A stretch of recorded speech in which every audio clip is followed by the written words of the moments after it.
여러분 안녕하십니까. 지역의 이슈를 들여다보는 시간 이슈를 인사이트하다 CJB 이슈 인사이트 시작합니다. 이재명 대통령은 지난주 청주 오스코에서 열린 타운홀 미팅에서 대전 충남 통합에 충북까지 가세하는 거대 통합을 고민해 봐야 한다고 말했습니다. 다가오는 지방선거에도 또 적지 않은 영향을 미칠 것으로 보이는데요. 이제 6.3 지방선거가 70여일 앞으로 다가온 가운데 여야 각 정당의 공천 룰도 어느 정도 확정되면서 선거전이 본격화하고 있습니다. 김영환 충북지사가 공천 배제되면서 국민의힘의 공천 구도도 요동치고 있는데 오늘 이슈 인사이트에서는 청주 상당 지역구 민주당 이강일 국회의원 모시고 관련된 얘기 나눠보겠습니다. 네, 의원님 어서 오십시오. 네, 안녕하세요. 반갑습니다. 네, 반갑습니다. 또 이렇게 나와주셔서 감사드립니다. 불러주셔서 감사합니다. 네, 시청자 여러분 또 도민 여러분께 좀 인사 말씀 부탁드립니다. 네. 도민 여러분 안녕하세요. 청주시 상당구 국회의원 더불어민주당 출신의 이강일 의원입니다. 자주 뵙지 못해 죄송합니다. 열심히 일하고 있습니다. 이렇게 이 자리를 빌어서 인사드리게 돼서 다행이고요. 앞으로도 여러분들 위해서 열심히 일하도록 하겠습니다. 네, 또 이제 많은 분들은 또 우리 지역 네. 국회의원님이 어떤 일을 하는지 많이 궁금해하실 텐데요. 네. 오늘도 지금 국회에서 막 오시고 네. 또 끝나자마자 또 바로 가셔야 되잖아요. 네, 바로 가야 합니다. 요즘에는 어떤 일들을 하시나요? 오늘 어떤 일 하셨나요? 오늘 네네. 사실은 지금 제일 바쁜 거는 이제 민생 현장을 챙기는 일인데요. 특히 이제 중동에 전쟁이 발발했기 때문에 네. 그 문제와 관련돼서 민생 현안이 굉장히 다급합니다. 그래서 특히 이제 석유와 관련되는 제품들, 그다음에 반도체와 관련되는 부분들도 호르무즈 해협을 통해서 들어오는 것들이 굉장히 많습니다. 헬륨가스가 대표적이거든요. 네. 이런 부분들에 대한 지금 공급이 원활하지 못하게 되면 우리나라의 민생 현장까지 굉장히 올스톱될 수 있는 상황들이 굉장히 많습니다. 그래서 오늘도 뭐 차관들과의 회의라든가 부서장들과의 회의, 그다음에 석유 정유업계 사람들, 사장들이나 이런 사람들과의 회의가 오늘 7회 정도 실행을 했으니까 7번이나. 예. 네네네. 거의 뭐 시간 단위로 계속 대응책을 모색하고 있습니다. 그리고 그럼으로 인해 가지고 소상공인이라든가 자영업자의 어려움이 가중되지 않도록 하는 선제적인 조치들을 위해서 또 금융위하고도 또 오늘 또 회의를 했고요. 네. 여러 가지 다방면으로 계속 우리 민생 현장을 살피기 위해서 노력을 합니다. 국민 여러분들 조금 힘드시더라도 저희들 열심히 하고 있으니까 마음 놓으시고 생업에 좀 종사해 주셨으면 그런 부탁드리겠습니다. 네.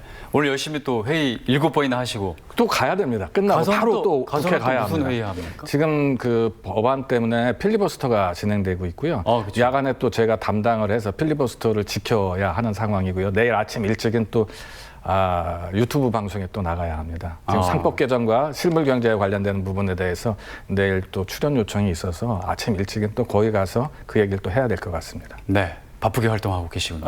요새 정신 없습니다. 근데 요즘에 이제 말씀하신 미국-이란 전쟁 때문에 네. 우리나라에 정말 이런저런 영향이 크고 네. 뭐 참전 요구까지 있어서 네. 많은 분들이 또 걱정도 하시고 네. 지금 촉각을 곤두세우고 있는데 네. 이 가운데 지금 어떤 거를 좀 가장 그러면 걱정하고 예의주시하고 계신 건가요? 예를 들면? 제일 중요한 거는 이제 저희 나라가 에너지를 자체적으로 생산하는 게 거의 굉장히 적은 나라입니다. 거의 네. 다 외국에서 수입에 의존하다 보니까 에너지 수입이 막히게 됐을 경우에 한국 산업의 동력 자체가 갑자기 멈춰설 수 있는 그런 리스크를 크게 안고 있습니다. 그래서 네. 대체적인 확보라든가 아니면 지금 있는 자원에서 어떻게 나눠서 길게 쓸 것이냐, 그리고 지금 보유하고 있는 거를 어떻게 방출해 나가야 되느냐. 왜냐하면 지금 비축유 부분이라든가 여러 가지 부분도 좀 있거든요. 또 한 가지 국내에서 가공했던 석유 제품들을 해외로 수출하는 부분들이 있었습니다. 그래서 이 수출은 지금 비상 상황이기 때문에 수출을 좀 닫고 국내에서 일단 먼저 소모할 수 있는 부분을 지금 모색하고 있는 겁니다. 그런 네. 것들을 지금 당정 협의를 통해서 저희들 기민하게 지금 대응하고 있습니다. 효능감 있는 정치를 위해서 저희들이 밤낮 가리지 않고 계속 대책 회의를 하고 있습니다. 네. 대책을 잘 모색해 주시길 바랍니다. 최선을 다하겠습니다. 네, 알겠습니다. 오늘은 이제 뭐 민주당 얘기 좀 해보고 네. 충북 얘기도 좀 해보고 네, 그렇게 네. 좀 해보겠습니다. 네. 이제 6.3 지방선거가 얼마 안 남았기 때문에 이제 앞서서 네. 제가 이제 70여일 정도 남았다고 했는데 이제 이것도 뭐 훅 하면 또 이제 지나가기 때문에 네. 요즘 민주당에 대한 뭐 이렇게 이것저것 다니시면서 여러 또 이야기를 들으시면 민심은 좀 어떻게 느끼시나요? 저는 사실 민심이 지금 사실은 우리가 생각했던 것보다 훨씬 더 고무적입니다. 그래요? 예, 굉장히 사실은 기뻐할 만한 내용들이 좀 많고요. 긍정적인 평가가 굉장히 많기 때문에 그런데 또 그러한 기대가 너무 크다 보니까 부담도 상당합니다. 네. 계속 더 잘해야 된다라는 거죠. 일단 효능감을 실질적으로 느끼는 정치가 시작이 됐고 대통령서부터 시작해서 민생을 직접 챙기는 모습들이 국민들한테 굉장히 여과 없이 반영됨으로 인해 가지고 실력과 또 그것이 즉시적으로 수치로 나타나는 부분 때문에 대단한 효능감들을 느끼고 계세요. 네. 물론 저희 국회에서도 그걸 서포트하고 있는데 저희 이제 국회에서 일하는 거는 잘 표면적으로 잘 나타나지 않으니까 아직 저희 당의 지지율이 대통령의 지지율을 아직 못 따라가고는 있지만 네네. 일반적인 평은 상당히 좋다. 지금 그리고 저희들한테 거는 기대도 굉장히 높다. 네. 그렇기 때문에 부담도 상당히 크다. 이걸 계속 국민들을 위해서 어떻게 더 실효적이고 효능감 있는 정치를 해서 민생 현장을 제대로 살려나갈 것이냐. 그리고 대한민국의 미래 먹거리도 저희들이 굉장히 차근차근 챙겨나가고 있거든요. 네. 이런 부분들에 대한 것들에 대해서 국민들 자체도 기업하시는 분들, 사업하시는 분들, 그다음에 자본시장의 참여자들도 굉장히 기대가 크다. 이렇게 생각하고 있습니다. 아무래도 그런 민심들이 이제 선거에 사실은 이제 반영되는 거기 때문에 네. 선거 결과는 이제 조금 긍정적으로 낙관적으로 바라보고 있다. 네, 지금은 저희 내부에서 내분이 일어날 개연성도 별로 없고요. 네. 오로지 저희가 대통령과 또 저희 당의 국회의원들이나 정치하는 사람들은 지금 사심이 별로 없습니다. 정말 온전하게 국민과 국가를 위해서 헌신하겠다는 마음이 많기 때문에 그러한 부분들의 진정성이 지금 잘 도달되고 있고 그런 것들이 계속 전달된다면 지방선거에서 또 다른 좋은 결과를 만들어낼 수 있지 않느냐 그런 기대를 하고 있습니다, 사실은. 네. 알겠습니다. 이제 뭐 민주당 지방선거 얘기 해보기 전에 네. 지금 충북에 조금 이슈가 뜨거운 게 있어서 그거 좀 여쭤보겠습니다. 저희 당 문제 얘기하시는 건가요? 혹시? 다른 당. 다른 당 문제입니까? 그 얘기 좀 한번 어떻게 보시는지 좀 궁금한데 지금 이제 국민의힘 얘기입니다. 네. 그걸 이제 어쨌든 지켜보시면서 네. 예를 들면 뭐 김영환 지사 공천 배제 얘기입니다. 어쨌든 충북에서는 지금 조금 뜨겁게 얘기가 나오고 있어서 그거는 어떻게 보십니까? 일단 공천 배제는 예상을 하셨나요? 뭐 거짓말 안 보태고 얘기하면 예상은 좀 했습니다. 아 그래요? 네. 공천 컷오프를 예상하셨다고요? 예.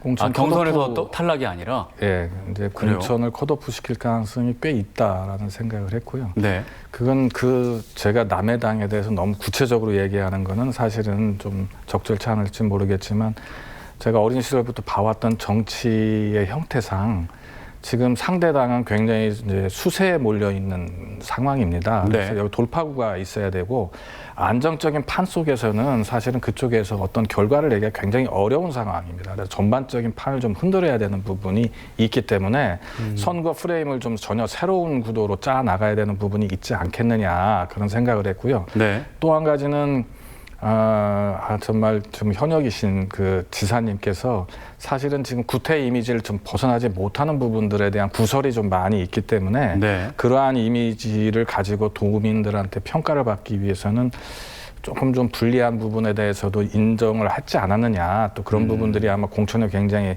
심각하게 작용할 것이다 이런 생각을 했고요.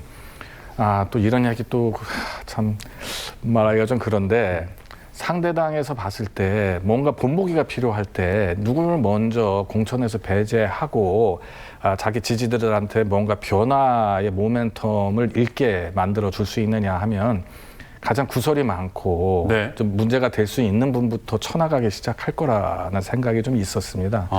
이제 그런 부분 때문에 아마 공천 받으실 때 조금 불이익을 보시지 않을까 이런 생각은 좀 했었죠. 예상은 어느 정도 조금 됐었긴 근데 뭐 저 했다. 개인적인 거고 그거 네. 얘기한 것도 오늘 처음 얘기한 겁니다. 죄송하지만. 저도 처음 물어봤습니다. 이런 얘기 남의 당 얘기를 하기는 참 굉장히 조심스럽습니다. 네. 아마 그 자당이 자기 얘기하기는 더 어려울 겁니다 아마. 그런가요? 네, 그래서 이제 그 대안으로 김수민 그 전 충청북도 정무부지사가 어쨌든 공간위원회에서는 이제 건의했다고 하니까 이제 네. 그렇게 사람들이 인식을 하고 있습니다. 네. 그건 어떻게 보시나요? 뭐 그것도 뭐 신선하다고 보여지는데요. 신선하다고 보시나요? 왜냐하면 전혀 새로운 각도의 선거 분위기를 만들어야 되기 때문에 근데 여성이기도 하고 굉장히 젊은 마음이기도 하고 뭐 그렇기 때문에 이제 세대 교체나 이런 부분으로 좀 프레임을 짜기에 굉장히 용이한 사람이 아니겠느냐. 그리고 저희 당의 후보분들과 이제 후보분이 4명인데요.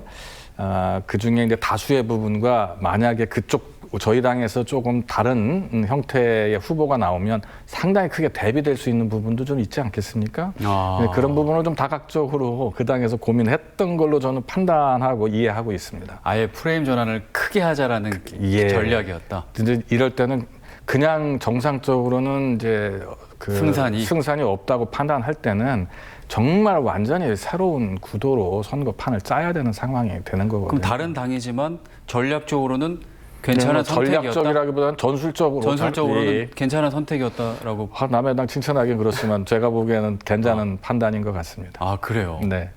근데 이제 그 다른 예비 후보들은 그렇지는 않은 것 같습니다. 확실히 상황은. 좀 더 지켜보시죠. 아니, 그 결정된 게 없기 때문에 뭐라고 얘기하는 거는 좀 속단인 것 같습니다. 하긴 하셨는데, 네. 다른 후보들은 그게 왜 프레임 전환이 왜 충북이어야 하느냐라는 생각과 그리고 이제 뭐 김영환 지사는 뭐 오늘 삭발까지 하면서 네, 반발 수위를 높여가고 있고 뭐 조기령 그 후보는 사퇴까지 했습니다. 네, 아니 근데 후보 사퇴죠. 아, 그렇죠. 예, 네. 후보 사퇴죠. 네, 정치를 사퇴한 건 아닙니다. 뭐 탈당까지도 이렇게 좀 시사. 그렇습니까? 그런 얘기도 있더라고요. 네. 뭐 그거는 이제 또 향후 결정하시겠지만 네. 어떻게 보시냐 그 부분은? 네, 재밌게 봅니다. 죄송합니다. 예, 죄송합니다. 남의 당에 대한 부분을 너무 세세하게 얘기하는 것 자체가 맞지 않고요. 저희 당은 그것보다도 반사이익보다는 저희 당이 갖고 있는 컨텐츠와 그다음에 저희는 또 상당히 많은 인재들을 지금 많이 보유하고 있습니다. 이런 가지 인물 댐댐이라든가 준비되어 있는 자기의 소양이라든가 그리고 이재명 정부의 성공을 위해서 어떻게 복무할 거냐 이런 것들을 가지고 어필을 해서 선거를 치를 생각이기 때문에 뭐 별로 걱정하지는 않습니다. 그러니까 아무래도 이런 내용이 민주당에 대해서는 조금 유리한 국면으로 작용할 수 있다. 뭐 이런 분석도 있습니다. 그렇습니까? 그거는 이제 상대당이 어쨌든 그렇지 않을 것 같습니다. 그래요? 이제 지금은 억울하시고 답답하시고 해서 그러겠지만 그렇다고 어떻게 다른 액션을 취하실 수 있겠습니까? 그렇지 않다면 어차피 1대1 구도로 거의 가지 않겠느냐 이런 생각이고 다대 구도로 가서 그쪽에 이제 분열하는 그런 경우는 저희들한테 반사이익을 주겠지만 그런 반사이익을 노리면서 선거를 준비할 수는 없는 거 아니겠습니까? 그래서 정상적인 선거를 겨냥해서 준비를 해야 되고요. 뭐 그렇게 하다가 상대 진영이 좀 무너져서 저희가 반사이익을 얻는다면 그건 뭐 저희들의 복이겠죠. 네. 그 뭐 어쨌든 지금 좀 내용을 겪겠지만 결국은 이제 민주당과 국민의힘 1대1로 그렇게 가게 될 것이다라고 예상을 그렇게 하시는군요. 알겠습니다. 지금 뭐 민주당에서도 그 충북지사 예비후보들의 경쟁이 치열해요. 뭐 당연히 그렇게 하긴 해야겠지만 뭐 공약 발표도 계속 이제 하고요. 뭐 서로 견제도 하면서 일부에서는 뭐 치열한 양상을 또 보이기도 합니다. 그렇습니다. 그건 어떻게 뭐 보십니까? 네, 도만 넘지 않는다면 그 자체가 활성화 그다음에 흥행에는 좀 도움이 될 것 같습니다. 네, 좀 네거티브가 좀 심해지면 상처를 입게 되고 단합의 기제를 좀 흐리게 될 수 있는 부분이 있어서 그 부분에 대한 좀 컨트롤이 좀 잘 됐으면 하는 그런 바람이고요. 근데 저는 이런 생각을 합니다. 아주 근거가 없는 네거티브가 아니라면 어느 정도는 좀 허용이 되는 것이 또 선거판 아니겠습니까? 일종의 검증의 개념인 거고요. 하지만 그 검증도 도가 있는 거거든요. 당에서 용인한 것까지 뭐 역으로다가 뭐를 검증하겠다고 막 나선다든가 이런 부분은 좀 없었으면 좋겠습니다. 그래서 이 이후의 모습까지 잘 생각해가면서 경선을 좀 진행했으면 좋겠다. 그것이 정말 효능감 있는 정치의 또 하나의 단면을 보여주는 거다 이런 생각을 갖게 됩니다. 그래서 지금은 당에서 아마 몇몇 후보 진영에는 네거티브에 대한 부분에 대해서 하지 말라는 협조 공문이 내려갔다는 얘기까지 들었거든요. 근데 지금은 좀 네거티브가 약간 자제되는 부분이 좀 있는데요. 뭐 그런 부분은 좀 긍정적이라고 저는 이렇게 생각하고 있습니다. 네. 그러면은 지금 도는 아직 넘었나요, 안 넘었나요?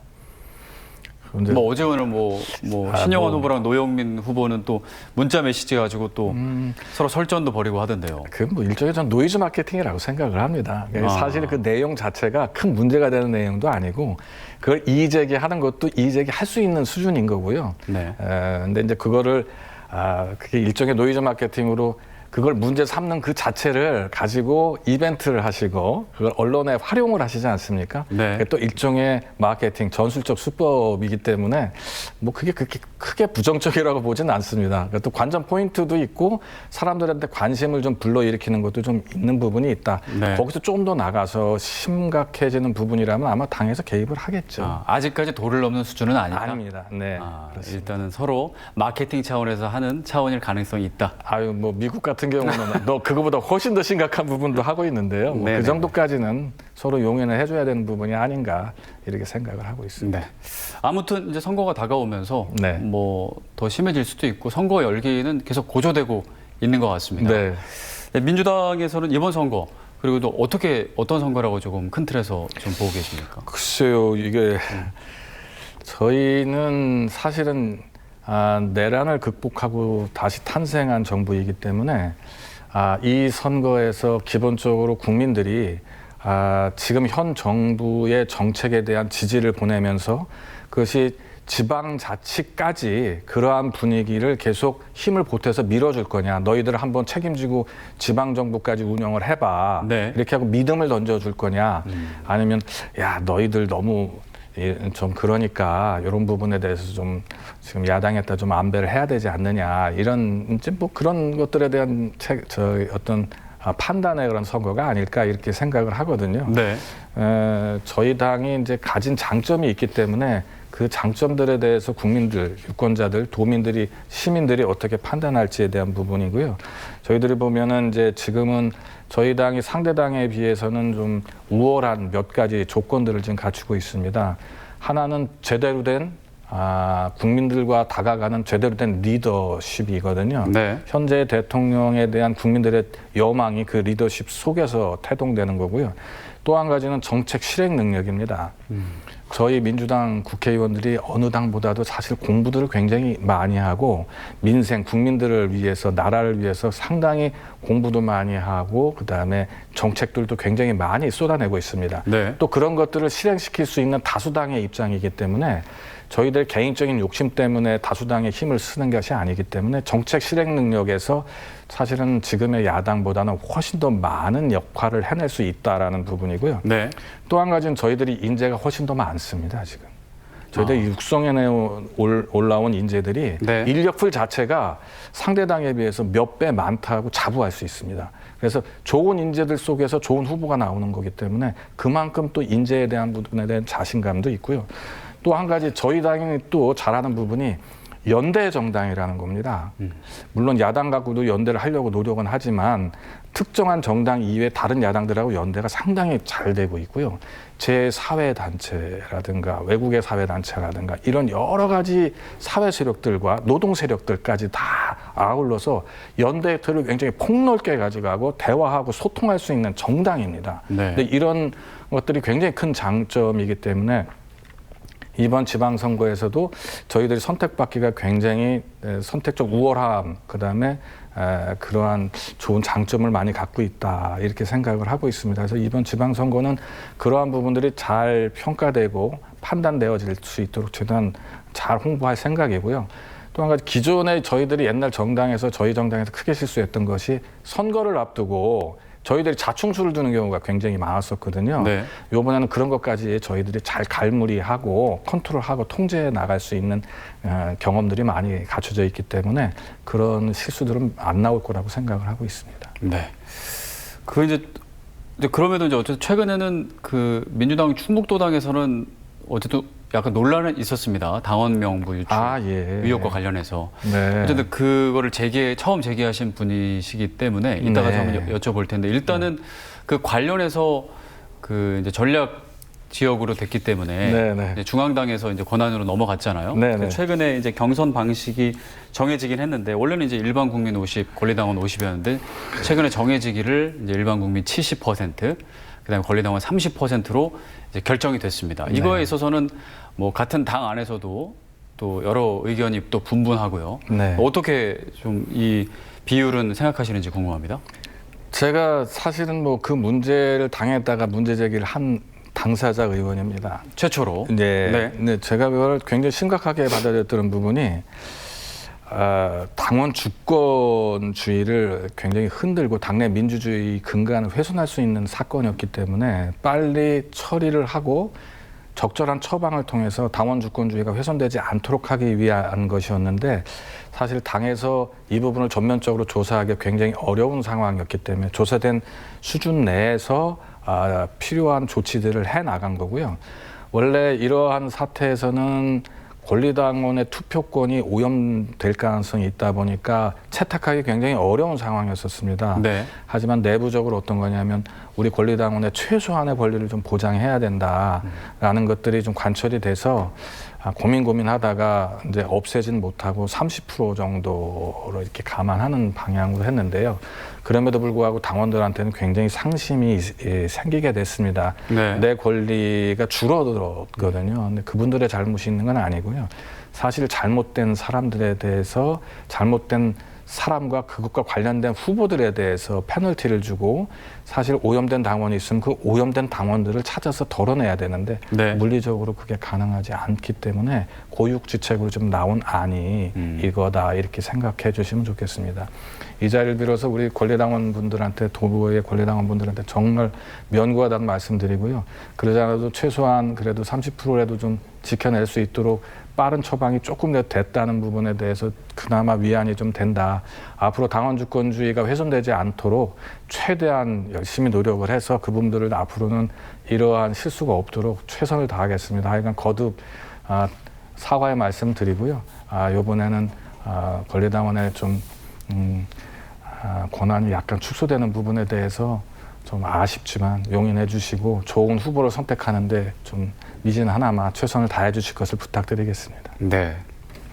70대 30 이 공천 방식은 개인적으로는 뭐 어쩔 수 없는 가장 여러 가지 것을 고려했을 때 예, 30% 지금 참 말씀드리기 좀 그런데 30%라도 지켜져서 다행인 부분도 있고요. 네. 너무너무 아쉽죠. 예, 저희 당원들이 워낙 많기 때문에 이제 당원들만의 투표를 가지고 후보를 뽑아도 큰 문제가 없을 정도로 폭이 굉장히 넓고 깊어졌습니다. 근데 거기서 더 늘리지도 못하고 줄어들었다는 부분에 대해서는 시대에 약간 역행했기 때문에 아쉬운 부분이 큽니다. 네. 알겠습니다. 자, 그러면 이 방식이 지방의원 공천에도 이 방식이 적용되나요? 그렇지 않습니다. 단체장만 적용되는 거죠? 기초단체장 이상만 적용이 되고 기초의원, 광역의원은 거의 당원이 그냥 투표를 하게 됩니다. 100% 권리당원으로 거의 지방의원. 예, 그건 이제 권리당원들의 그 권한이 확실하게 보장이 되는 거고요. 그것까지 손을 대면은 정말 권리당원들이 가만 안 있을 것 같습니다. 네. 그거는 그렇게 지켜져야 된다고 생각을 하고 있습니다. 그럼 이제 민주당 후보는 이제 뭐 단체장 같은 경우에는 언제쯤 뭐 결정이 되는 건가요? 저희는 이제 도지사 경선은 이미 발표가 돼 있습니다. 네. 1차 경선은 24, 25, 26일로 이게 3일 동안 하는 걸로 제가 알고 있고요. 거기서 과반 득표자가 없으면 결선을 2명이 가게 돼 있고 그게 4월 2, 3, 4 결정이 돼서 아마 충북에서 저희 당에서는 도지사 후보가 가장 경선이 먼저 끝나고 확정이 될 것 같습니다. 그럼 4월 초 정도에? 예, 4월 첫째 주에 도지사 후보는 확정이 될 가능성이 굉장히 높고요. 나머지 이제 청주시장서부터 해서 기초단체장들은 그거보다 한 1주나 2주 사이에 그 뒤로 이렇게 좀 순차적으로 진행이 되지 않을까 이런 생각을 하게 됩니다. 네. 알겠습니다. 그거는 이제 또 계속 또 지켜보고 네. 이제 나중에 또 얘기를 또 나눠보고요. 그 이제 지난주에 또 청주에서 네. 이재명 대통령 주제로 타운홀 미팅이 있었어요. 그 얘기 좀 해보죠. 그때 거기에서도 또 네. 여러 국회의원들과 같이 있으셨는데요. 네. 저도 뭐 뉴스에서는 다 저도 봤고 이제 많은 분들이 보셨겠지만 실제 뭐 참석하셨는데 거기 분위기는 어땠나요? 너무 뜨거웠습니다. 뜨거웠나요? 거기 네. 도민들이 너무 열기가 뜨거워가지고요. 뭐 손 드시는 분이 안 드신 분이 없습니다. 대통령한테 한 말씀, 정책적 제안 이거 하고 싶은 사람이 너무 많았고. 그거 미리 다 정해놓지 않아요? 절대 그렇지 않습니다. 미리 이렇게 절대 안 그래요. 옛날 그 관성적인 걸 생각하셔서 그래요. 여기까지 즉흥으로 하는 거예요, 다? 네, 다 즉흥입니다. 아, 그래요? 모두 다 즉흥입니다. 그래서 그 뒤에 중간쯤에 작은 중학생이 하나 앉아가지고 손을 들었는데 네. 일어나지 말아달라고 했거든요. 근데 키가 작으니 손을 들어도 앞에서 가려서 안 보이잖아요. 네. 이 친구가 중간에서 계속 우는 거예요. 대통령님한테 꼭 건의하고 싶은 게 있는데 그래서 저희들이 봐가지고 앞에 사회자한테 이 학생 질문 받아야 되니까 봐라 그랬더니 안 보이니까 시키지를 않는 겁니다. 그래서 할 수 없이 우리가 일어나라고 해가지고 데리고 나가서 질문하게 했었습니다. 그 뭐 전부 다 손을 드셔가지고 몇백 명이 전부 다 하시고 싶은 얘기가 있는 겁니다. 대통령한테 직접. 근데 절대 시나리오 갖고 질의응답하지 않습니다. 그래도 몇 명을 이렇게 좀 지정해 놓고 그다음에 절대 그게 되지 않습니다. 그래요? 절대 되지 않습니다. 아, 그래요? 예, 그게 되지 않습니다. 왜냐하면 그거를 준비할 때 만약에 그걸 아예 즉흥으로 하면 네. 이거 뭐 예상치 못한 정말 저 방송으로 따지면 방송 사고가 날 수도 있으니까 사실 생중계 방송사고 하니까. 다른 지역에서 몇 번 있었습니다. 그런 예, 그 질문하지 리스크를 말아야 되는 건데 하면 대통령이 딱 제재를 하세요 직접. 어. 죄송하지만 이 자리는 그런 거 질문하는 자리가 아니니까 다른 분 질문을 받겠습니다. 그리고 막 이나 뭐라 그러면 다른 분 방해하시면 안 됩니다라고 얘기하지 않습니까? 그래서 시나리오 없습니다. 꾸밈이 없이 하니까 더 이렇게 진심이 전달될 것 같습니다. 네, 그리고 네. 본인이 모르는 거에 대한 두려움을 갖고 계시지 않으세요. 모르시면 되려 물어보세요. 네. 그런 진솔한 모습 속에서 국민들이 열광을 하는 겁니다. 알겠습니다. 예. 거기 충북에 관련된 여러 뭐 이슈들, 현안들 나왔는데요. 네. 뭐 청주공항이라든지 행정통합이라든지 쓰레기 반입 문제라든지 거기서 이제 여러 가지 지금 다 얘기는 할 수는 없고 네. 좀 어떤 것들이 참 의미 있는 뭐 언급이었다, 의미 있는 얘기였다, 뭐가 있을까요? 뭐 저희들한테 가장 관심이 있는 거는 쓰레기 문제는 뭐 대통령께서 직접 먼저 얘기를 하셨고요. 네네네. 그거 굉장히 문제가 있다라고 말씀을 하셨고요. 그거 이외에 저희들은 이제 청주공항 민간 활주로 부분하고 CTX 그다음에 오송을 중심으로 하는 바이오라든가 AI 산업 이런 것들에 대한 육성 문제. 저 같은 경우 원도심이 너무 침체돼 있다. 네. 뭐 이런 문제를 굉장히 많이 얘기를 했고요. 또 그런데 전체적으로 지금 이슈가 제일 크게 돼 있는 부분은 충청권 행정통합에 관계되는 문제가 좀 길게 나왔죠. 그렇습니다. 네. 그 행정통합 뭐 그러면은 그 이제 대통령께서는 대전 충남에 이제 충북까지도 뭐 가세해야 하는 거를 좀 충북 도민들은 생각해 봐야 한다. 그럴 필요성이 있다까지 얘기하셨는데 어떻게 좀 의견은 어떠십니까? 저는 대통령께서 그 말씀하신 행간을 정확히 이렇게 이해를 했습니다. 네네. 특자도가 됐던 행정통합이 됐던 충북한테 가장 중장기적인 발전의 로드맵을 만들 수 있는 게 뭔지 연구를 해봐야 되는 거 아니냐. 네네. 무분별하게 주장하는 거는 진짜 이익에 부합되지 않을 수가 있다. 그렇게 말씀을 하신 거고요. 네. 근데 세계적인 추세가 행정통합입니다. 글로벌하게 거시적인 경제권을 묶어나가는 규모의 경제를 실현하는 쪽이거든요. 네. 불과 몇십 년 전만 해도 이제 서로 쪼개는 쪽, 분할하는 쪽이 대세였는데 지금은 다시 몇십 년 지나가지고 행정통합, 규모의 경제, 그래서 메트로시티를 만드는 것들이 이제 세계적인 추세가 됐습니다. 네. 근데 잘못해서 뒤처지게 됐을 때 충북이 소외될 수 있는 부분에 대한 것들에 대한 우려를 말씀하신 거로 좀 보여지고요. 네. 그래서 저희들이 어떤 것이 충북의 중장기적인 발전의 로드맵에 맞는 건지에 대한 연구가 좀 있어야 된다고 보여집니다. 특자도가 답이냐? 그 괜히 무분별하게 좀 샤우팅이 나오고 있는데 실질적으로 통합이 더 좋은 건지 특자도가 더 좋은 건지 어떤 연구 결과라든가 보고서가 없습니다. 저기는 지금 정치적인 샤우팅을 할 때가 아닙니다.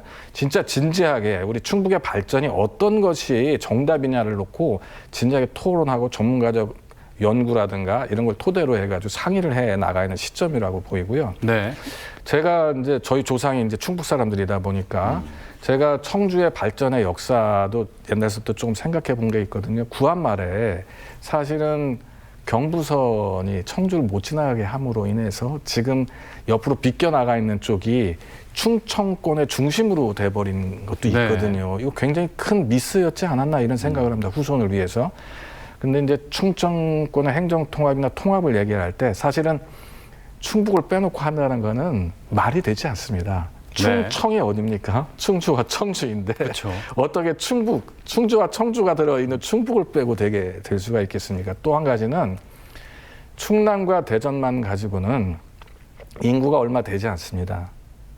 그 규모의 경제를 실현하는 행정통합 규모가 나오질 않습니다. 네. 어차피 충북과 세종을 아우르지 않는 통합은 해봤자 성공하기가 굉장히 힘들다는 겁니다. 네. 사실 전술적으로 저희들이 칼자루 어느 정도 쥘 수 있는 부분이 이 부분이거든요.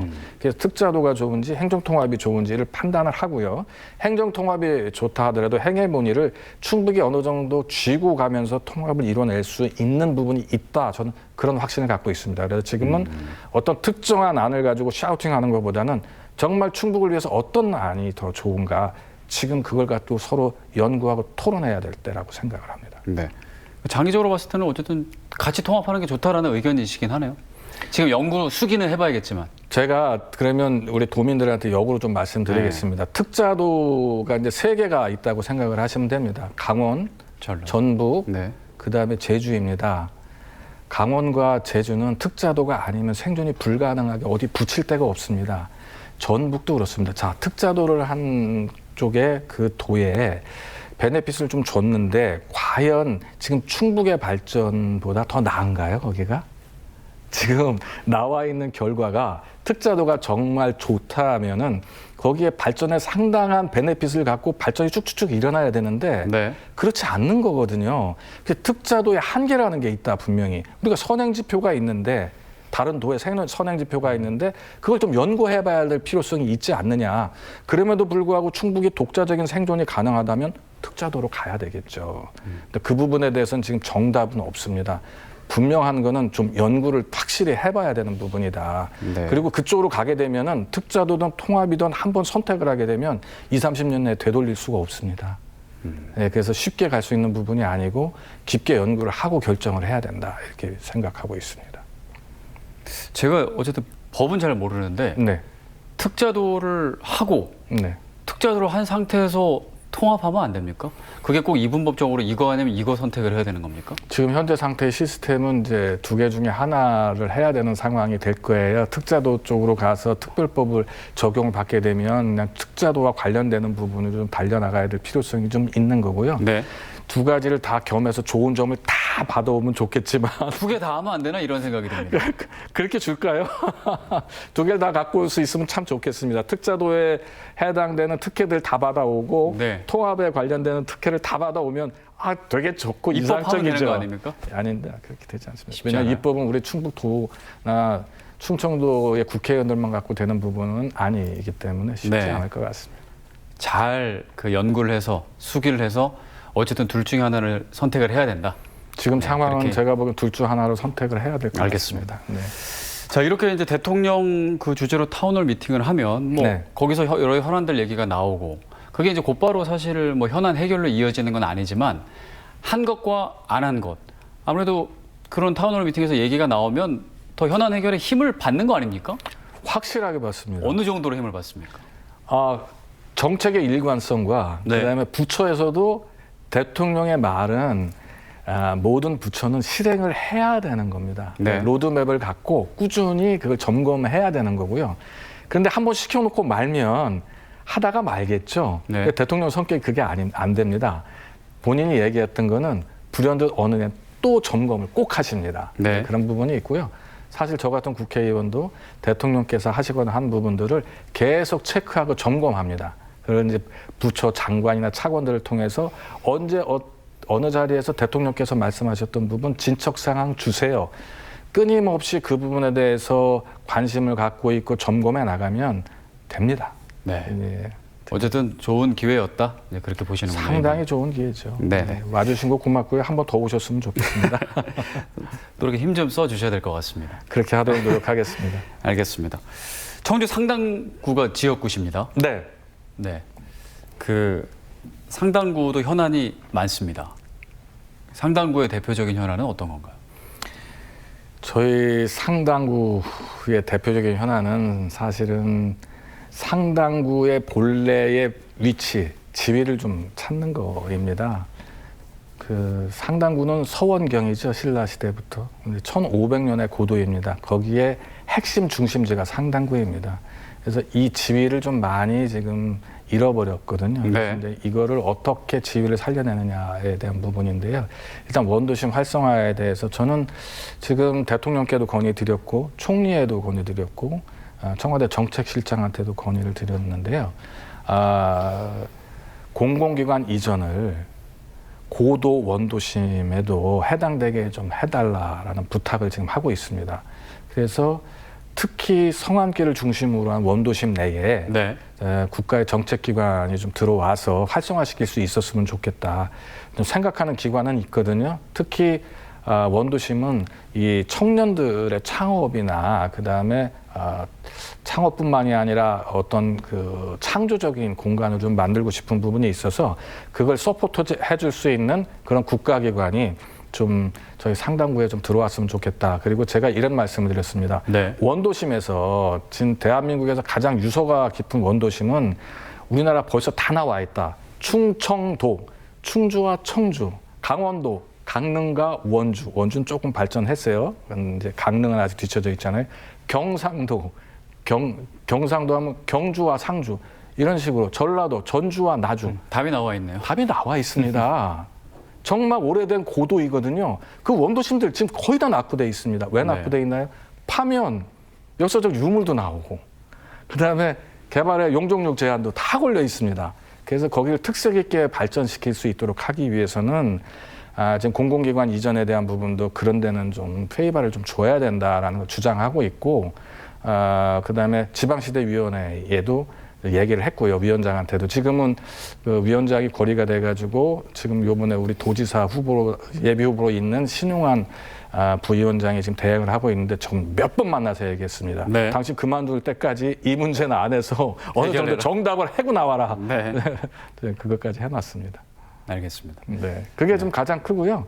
그다음에 이제 저희가 5개면을 좀 품고 있어서 농촌이 이제 소멸 인구 소멸 지역이기도 하고 도해지보다는 이제 평균 부가가치 창출 능력이 좀 부족한 부분이 있지 않습니까? 근데 그 부분을 어떻게 효과적으로 좀 커버할 것인가 그 부분 때문에 그렇고요. 추곡 수매가를 올해 굉장히 많이 올렸습니다. 지난해 말에 이런 여러 가지 것들이 저희 농촌 지역에 좀 많이 좀 혜택이 돌아갈 수 있도록 지원을 많이 하고 있습니다. 그리고 비료 지원도 제가 또 다시 예산을 좀 살려냈거든요. 네. 이렇게 해서 저희 상당구에 곳곳에 좀 따뜻한 햇볕이 좀 잘 쏘여지게 이렇게 할 수 있도록 노력을 많이 합니다. 거기다 또 자영업자가 워낙 많기 때문에 제가 또 실물경제와 민생경제를 당해서 국회에서 담당하고 있다 보니까 민생경제를 담당하는 부분들이 실질적으로 제가 효능감이 있다면은 그렇게 일을 한다면은 상당구의 소상공인이라든가 자영업자들한테 작게나마 혜택이 제일 많이 돌아가는 거거든요. 그런 것 때문에 요번에 그 외식업협회의 매입세제 그 공제해 주는 거 있거든요. 네. 그것도 이제 연장을 시켰고 카드 수수료도 좀 더 낮췄고요. 여러 가지 혜택을 줄 수 있는 조건들을 다 해서 그 정책에다 실현은 일단 해냈습니다. 그리고 지금은 배달앱, 특히 자영업자들과 외식업자들한테 이 배달앱이 굉장히 좀 횡포라고 할까 이런 게 심하거든요. 그래서 더 심해지고 있잖아요. 심해지고 있는데 요번에 그것도 배달앱 사장들 2개의 회사가 있습니다. 우리나라의 큰 회사들이 2군데인데 그 회사 사장들하고 해서 실질적으로 요번에 좀 낮추고 그다음에 중동 사태 때문에 좀 어려운데 한시적으로 몇 달 동안이라도 우대해서 이 어려움을 같이 극복할 수 있는 부분에 대해서 제안을 해놨거든요. 네. 내부적으로 검토해서 요번 주까지는 좀 답을 준다고 했으니까 좀 가져오면은 그래도 자영업자나 외식업자들한테 좀 도움이 될 것 같습니다. 저는 하여간 최선을 다해보겠습니다. 네. 그 국회에서 이제 경제 쪽 많이 담당하시다 보니까 네. 입법 활동도 또 경제에 관련된 것도 많이 하시는 것 같고요. 그렇죠. 지금도 네. 이제 그 관련된 얘기 네. 해주셨는데 그 외에 뭐 여러 입법 활동 좀 소개해 주시죠, 몇 가지만. 뭐 대표적인 거는 제가 지금 활동하는 것 중에서는 제일 괄목성대하는 건 역시 코스피 5천 특별위원회를 만들어서 네. 그 특위위원으로 활동을 한 거죠. 그것은 이제 코스피 5천을 도달했기 때문에 이름은 바꿨습니다. 코리아 프리미엄을 위한 K 자본시장 특별위원회로 이름을 바꿨거든요. 길게 바꿨네요. 네, 근데 이제 좀 원대합니다. 이게 이제 1, 2년에 단속적으로 할 일이 아니고요. 5년, 10년 동안에 우리나라의 자본시장을 선진시장으로 만들어내겠다는 포부가 담겨 있기 때문에 그렇습니다. 네. 근데 코스피 5천, 6천이 중요한 게 아니고 이게 중장기적으로 계속 우상향을 시켜나가면서 대한민국의 자본시장을 튼실히하고 그 가운데서 자본력이라든가 금융을 일으켜서 기업들이 기업하기 좋은 나라를 만들고 또 투자자들, 일단 뭐 속된 말로 개미 투자자들까지만 얘기하면 투자한 거에 대해서 배신받지 않는, 네. 배신당하지 않는 그러한 경제 시스템을 만들어내는 겁니다. 이게 굉장히 중요합니다. 저희 자본시장이 튼튼해지고 코스피가 올라가게 되면 저희 국민연금이 돈을 많이 벌게 됩니다. 네. 국민연금의 가장 큰 문제는 고갈입니다. 청년 세대가 제일 고민하는 게 우리 국민연금 내는데 우리가 노후가 되면 고갈되고 없지 않느냐. 우리는 내지 않겠다. 그 불만이 많은 거죠. 많죠. 걱정하지 마십시오. 지금 벌써 작년과 올해 국민연금이 거의 300조를 벌었습니다. 이렇게 돈을 많이 벌게 되면 시드머니가 넉넉해지는 거고요. 고갈 시점이 대폭 뒤로 밀리게 됩니다. 그래서 자본시장이 제대로 가동되고 대한민국 자본시장이 선진화되면 국민연금 고갈을 걱정하지 않으실 만큼 되는 겁니다. 또 한 가지는 우리나라가 부동산 불패 신화를 갖고 있는 나라 아니겠습니까? 네. 굉장히 큰 오명을 갖고 있는데 자본시장에 투자해서 노후를 설계할 수 있는데 왜 돈이 2, 3억, 3, 4억 있으면 부동산에 투자하려고 생각을 하겠습니까? 그렇게 하지 않을 겁니다. 자본시장에 투자하려고 할 겁니다. 그렇게 되면 부동산 불패 신화라는 불명의 오욕을 저희 나라에서 지워낼 수가 있습니다. 이것이 후손들한테 가장 중요한 일이라고 생각을 하기 때문에 저희가 목을 메고 있는 거고요. 네. 여기다가 이제 디지털 금융을 제가 생각을 하고 있습니다. 그쪽도 제가 TF를 만들어서 지금 같이 활동하고 있는데 우리나라 전통 금융에서 AI 시대에는 전통 금융이 좀 매치가 잘 안 됩니다. AI라는 것이 이제 사실은 데이터와 프로그램으로 이어집니다. 거기다 피지컬 AI로 들어가면 제조가 붙는 건데요. 프로그램으로 그 데이터들을 돌리는 거거든요. 최적의 조합을 뽑아내는 건데 프로그램 화폐로 적용이 돼야 되거든요. 그러려면 디지털 금융이 들어가야 합니다. 그래서 지금의 레거시한 금융 가지고는 AI 시대의 주도권을 잡아나기가 굉장히 힘듭니다. 그래서 네. 선제적으로 5년, 10년, 20년을 내다보고 디지털 금융을 일으켜야 되는 부분이 있기 때문에 디지털 자산 특별위원회를 만들어서 같이 활동을 하고 있고요. 입법도 했습니다. 재정법이기 때문에 굉장히 복잡하고 방대한 분량이긴 한데 이것도 올해 안에 통과가 된다면 네. 디지털 금융, AI 시대를 매칭할 수 있는 금융 시스템도 저희가 마련할 수 있을 것 같습니다. 제가 경제 여쭤봤는데 네. 정말 전문가 같으십니다. 제가 그렇게 강의를 전문가는 듣는 것 아닙니다. 감사합니다. 저는 이제 어려운 내용이라 네. 코스피 그러면 계속 올라갑니까? 네, 뭐 추세적으로 계속 올라가게 하는 게 저희의 할 일입니다. 시선을 또 그쪽 부동산에서 이쪽으로 옮기는 것도 역할이고요. 당연합니다. 네. 그렇게 해야지만 국가가 정상적인 시스템을 갖게 될 것 같습니다. 네. 자, 열심히 또 활동해 주시고요. 초선이십니다. 네. 1년 9개월 정도 된 것 같습니다. 그렇죠. 국회의원만 얘기하면 그렇습니다. 네. 그 전에도 뭐 여러 활동 하셨지만. 네, 일단은 많은 국회의원들 뒤에서 네. 정책적인 서포트도 계속 했고요. 30대 초중반에는 또 서울시 특별시 의원도 좀 했었고요. 네. 그 전에는 이제 국회의원 보좌진 역할도 좀 했었고요. 어려서도 이제 정치에 대해서 이제 이렇게 생뚱스럽게 생경스러운 그런 사람은 아니기 때문에 계속 이렇게 이어져 온 느낌이시겠네요. 네, 그렇습니다. 네. 근데 어쨌든 국민들은 초선을 알고 있습니다. 좋지 않습니까? 풋풋하고. 네. 그 스스로 의정 활동 어떻게 평가하십니까? 해야 될 일이 너무 많아서요. 네. 사실은 몸이 2개였으면 좋겠고 아니면 하루가 한 28시간 정도 됐으면 좋겠습니다. 제가 여쭤본 건 네. 잘했다고 생각하십니까? 그동안에 뭐 예를 들면은 뭐 100점 만점에 몇 점 정도다?